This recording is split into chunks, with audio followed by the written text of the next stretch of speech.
Y en nuestra última parte de Café y Té, hoy está invitada nuestra amiga Conchi Álvarez, galerista en Stoa, y también ella es pintora y está con nosotros para hablarnos de un pintor italiano, pintor y escultor. Muy buenas tardes, bienvenida a Café y Té. Muchas gracias, y María hoy José. le llega el turno a mira, es que no me sale decirlo, ¿eh? Modigliani. Modigliani, eso.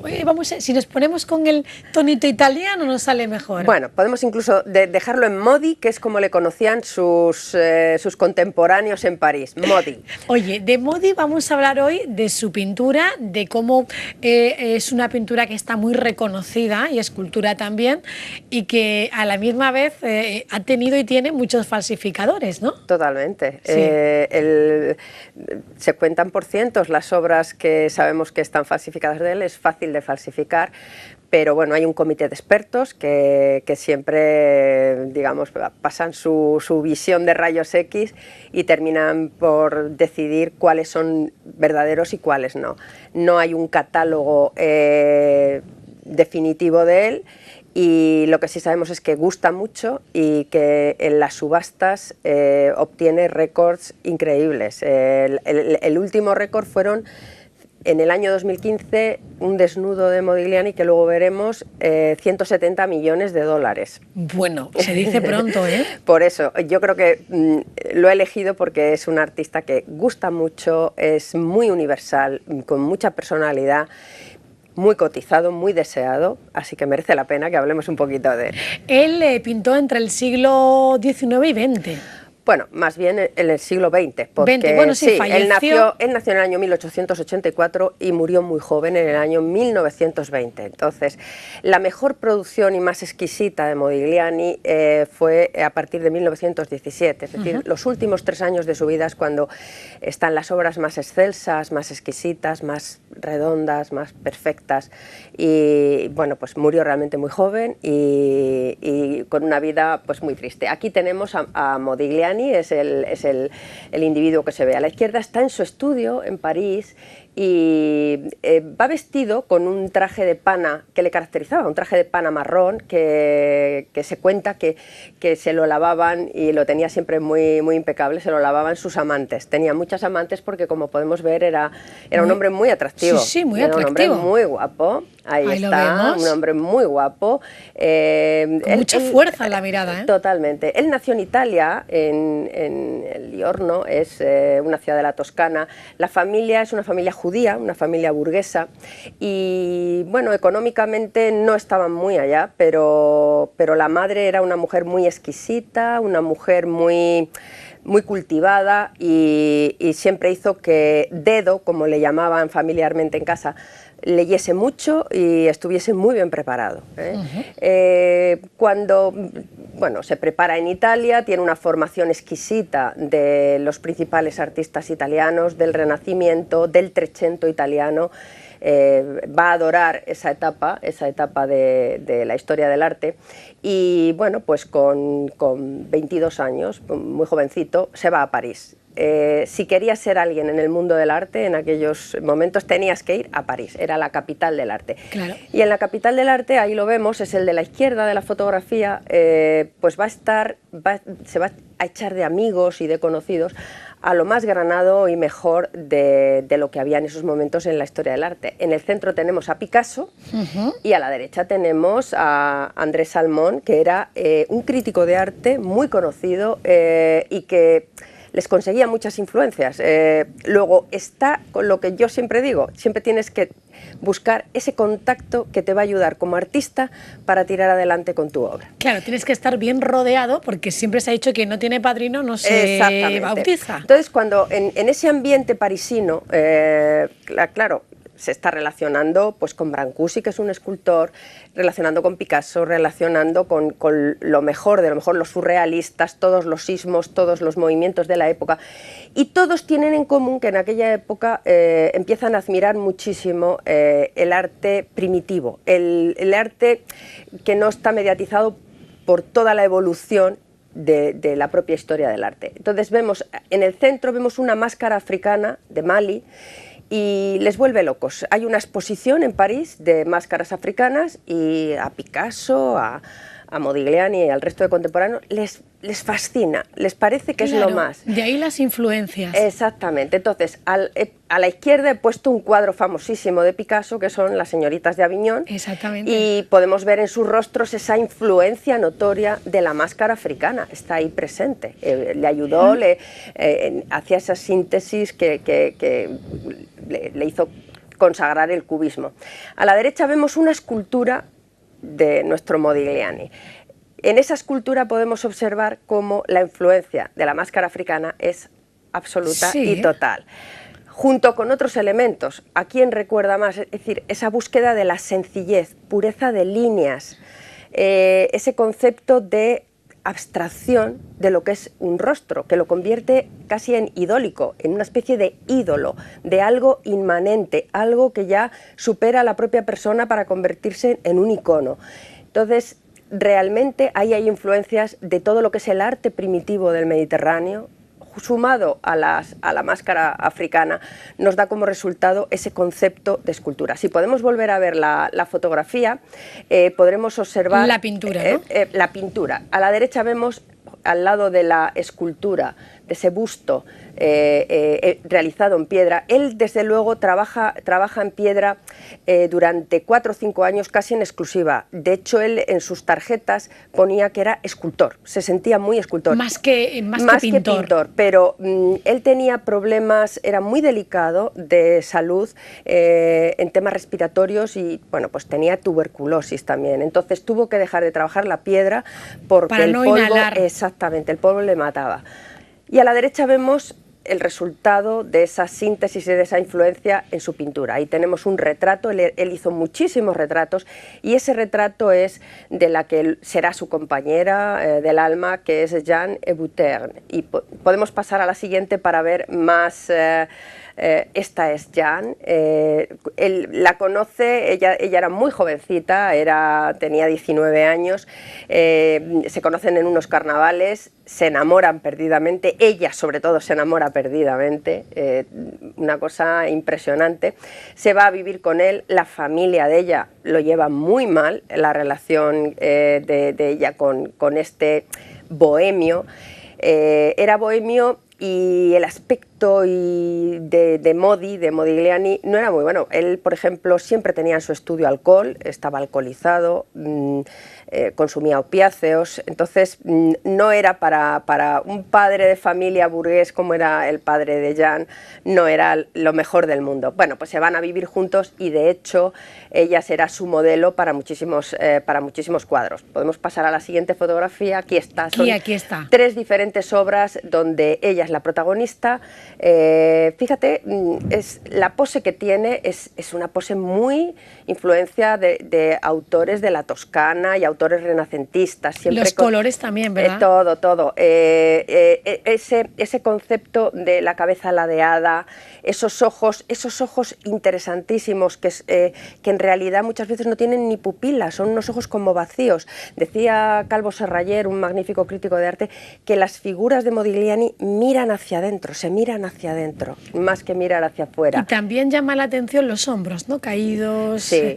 Y son figuras muy redondas. Es perfecto, porque es escultor. Se nota mucho en los pintores, que también son escultores, la volumetría, el concepto plástico de que puedes sentir la tridimensionalidad de la figura en su pintura. Y siguen las caras africanas. Exactamente, muy sintética, muy alargada, esos ojos achinados, influencia totalmente de Simone Martini, un pintor del Trecento italiano que él adoraba, lo mismo que Giotto, es decir, esa influencia de achinamiento de los ojos, esa nariz alargada que veíamos también en la máscara africana y en la escultura, también.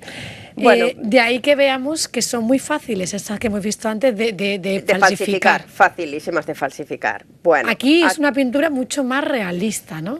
Bueno, aquí la obra de Modigliani es la obra que está a la izquierda, que es la que se vendió en los 170 millones de dólares en el año 2015, que es desnudo, sentado en un diván. es de una sencillez, aparente simplicidad enorme, pero tiene una fuerza contundente. Y al lado he puesto dos obras que claramente a él le influyeron. Vemos que ese gesto de la mano, está inspirado un poco pues, en la Fornarina de Rafael, sí. pero mucho más concretamente en una obra anterior, un siglo anterior, que es de Botticelli, que he puesto ahí un detalle del Nacimiento de Venus. Se parece más su obra al Nacimiento de Venus que a la dulzura de hecho a él le encantaban los prerrafaelitas, es decir, ir un siglo antes de Rafael, ir al Quattrocento italiano y ahí tenemos a Botticelli. Entonces vemos que ese concepto casi de la línea que rodea la figura, ese concepto dibujístico que tenía Botticelli está en él. Es una mujer, claro, ha cambiado. El recato que tienen las dos mujeres desnudas de la derecha no lo tiene la de la izquierda. Es una mujer que te admite muchas posibilidades de... Más atrevida. Exactamente, de interpretación. Puede ser una mujer que está incitando para que accedas a un trato carnal con ella, puede ser una mujer poderosa. Realmente admite muchas interpretaciones y por eso es tan impresionante. Ese muslo ahí en primer término, ¿no? Va maquillada. Sí. Curiosamente, por ejemplo, Jeanne Hébuterne, su amante y que será la madre de su hija, pues no posó como modelo desnuda. Para modelos desnudas tenía un mecenas que le puso un apartamento en París y le contrataba a las modelos, porque tenía la esperanza de que los desnudos de Modigliani podría venderlos muy bien. Y ahí vemos. Aquí vemos, bueno, he querido poner esta secuencia de desnudos para que se vea la evolución, por decirlo de alguna manera, ¿no? Él bebe de las fuentes que están abajo, es decir, abajo del todo vemos una Venus dormida de Giorgione, un renacentista que podemos ver que está, es decir, es una Venus, está dormida, entonces no hay una emisión sexual propiamente dicha, está relajada. Exactamente, es un desnudo bellísimo, una carne esponjosa, deliciosa, con un paisaje al fondo, de tal manera que el desnudo no es demasiado, no nos afrenta de ninguna manera. Justo encima he puesto la famosa Venus de Urbino de Tiziano, donde ahí ya sí que la Venus nos está mirando, ya se está involucrando y es una Venus que es emisora, que está, es decir, tiene un elemento de atracción del macho, ¿no? De, bueno, aquí estoy yo, de hecho hay un elemento simbólico que es a los pies de la Venus hay un perrito, el perrito desde la Edad Media colocarlo a los pies de un lecho significa fidelidad, pero en este caso el perro está dormido, o sea que es fidelidad un poco, que no se da cuenta. No dormir, no mucha fidelidad. Claro. Pero él da un paso más. En el desnudo de Modigliani, que es el que tenemos arriba, en este desnudo el salto es espectacular, porque ya es que prácticamente nos estampa el desnudo. Ya no hay ni paisaje, no hay ninguna escenografía, no hay nada y directamente lo tenemos. Este cuadro posiblemente se expuso en la única exposición individual que hubo de él, en una galería parisina, y esta galería estaba situada enfrente de una comisaría y el día de la inauguración se presentaron de la comisaría y retiraron 5 cuadros. Porque podían llamar demasiado... Claro, y lo que esgrimieron es que se veía vello púbico y eso era una indecencia. Claro, muy indecente. Entonces aquí vemos efectivamente el vello púbico, las axilas sin depilar, una mujer con unos ojos que no sabemos también si se está mirando a sí misma hacia su interior, se está ofreciendo, nos recuerda también a la maja desnuda de Goya, que también él conocía y admiraba mucho. Y desde luego la pintura no te deja indiferente, tiene la atracción de todo lo que es primitivo, primigenio, auténtico. Tienes esa atracción, todo el mundo cuando ve la obra de Modigliani se enamora, porque tiene no sé, esa fascinación que tiene todo lo genuino, lo original, lo arcaico, es impresionante. Este artista es el típico artista que cumple con esa leyenda del artista bohemio y que termina fatal. Pues efectivamente, él era bohemio, en vida no triunfó. Solía ir por los cafés de París, hacía dibujos rápidos, se los ofrecía a la gente y solía presentarse: buenas, soy Modigliani, soy judío, son 5 francos, para que se lo comprasen. Mira que si luego se hubiese vivido él esa subasta de ese cuadro, bueno, porque ese dinero... Bueno, más triste que eso es el hecho de que, bueno, con Jeanne Hébuterne tienen una niña, y bueno, él seguía, es decir, aunque tienen una niña, él seguía con su vida de amorosa, crápula y bebiendo mucho, tomando opiáceos, y, es decir, mala vida para alguien que además, es decir, en los últimos tiempos le costaba subir las escaleras, se asfixiaba, ¿no? Estaba muy mal. Quería vivir la vida, apurar la vida. Y bueno, pues un día, efectivamente, se pone peor y muere, fallece. Entonces ella, que resulta que tenía la niñita de 13 meses y ya estaba embarazada de otro bebé, pues ella, muerta de dolor, se suicida tirándose desde un 5.º piso, que era la casa de sus padres. Ella embarazada, sí. Y deja huérfana a esa niña. Y deja huérfana a esa niña. Se hicieron cargo de ella la familia de Modigliani en Italia. Entonces ella se crió con la familia italiana y realmente no tenían obra. Porque la obra la iba... Claro, vendiendo, mal vendiendo. Mal vendiendo, totalmente, mal vendiendo. Y hoy en día, quien tiene una obra de él... Pues imagínate, es tremendo. Entonces la hija estudió Historia del Arte y escribió un libro, yo lo he leído, es muy interesante, ahí te dan muchas... Lo que pasa que, claro, ¿qué va a decir una hija? Una hija que además no convivió con el padre. Nada, 13 meses. Es lo que le contaba a la abuela, lo que le contaba a su tía y poco más. Entonces ella, por ejemplo, hubo una exposición en Génova, no hace tanto, y bueno, ya haya muerto, pero en una exposición que hubo, la familia criticó que se iban a exponer unas esculturas hechas en piedra que se habían encontrado en el río, porque él, se decía la leyenda que las había tirado al río, no quedando satisfecho con el resultado de esa obra. Entonces las logran sacar del río, las van a exponer y la familia, por ejemplo, determinó que no eran auténticas, que ahí había habido nuevamente probablemente una falsificación.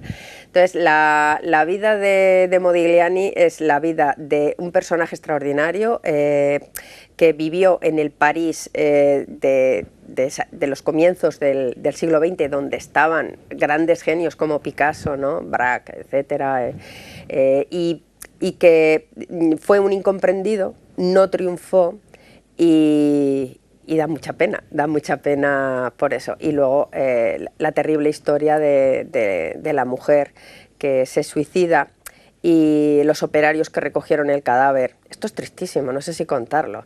Bueno, pues lo subieron al 5.º piso, que era la casa en la que vivían los padres de ella, y los padres se negaron a recoger el cadáver. ¿De la hija? Sí, entonces el operario se lo llevó al estudio donde ella vivía con Modigliani. El portero del edificio dijo que ella no era la inquilina de ese apartamento. Sí, entonces, bueno, las autoridades obligaron a la familia a que aceptaran el cuerpo. Y así como Modigliani tuvo un entierro en el que estuvo todo París presente, es decir, toda la intelectualidad, y fue impresionante, en el entierro de ella los padres lo pusieron a las 8 de la mañana para que no fuese nadie. Bueno, pues vaya padres, ¿no? Porque vaya siempre historia, se le perdona todo a un hijo, se dice, ¿no? Sí. Y más cuando deja huérfana a su nieta, porque sí, es la nieta de ellos. Exactamente. Pues una historia muy interesante, y otro día quiero que hablemos de algo que se nos ha quedado en el tintero. ¿Cómo sabemos que una pintura es falsa? Pues en un momento te lo digo. Claro, no, hay muchos estudios, pero hablamos otro día de eso. Bueno, venga, perfecto. Porque por muchas cuestiones podemos, los expertos, bueno, pues determinan que es falsa o original. Pues sí, es interesante. Es interesante. Sí, si alguien nos está escuchando y cree que tiene un Picasso, pues le puede interesar muchísimo. Muchísimo. Gracias por acompañarnos, Conchi. Un placer. De la Galería Estoa. Hoy nos que hemos quedado con la boca abierta. Yo me he quedado con esta historia y quien quiera más, pues puede indagar, ¿no?, en la vida de este hombre y en el libro que escribió su hija. Nosotros terminamos ya nuestro café y té por hoy. Mañana volvemos a las 8 de la tarde. De nuevo aquí en nuestro saloncito. Os espero. Adiós.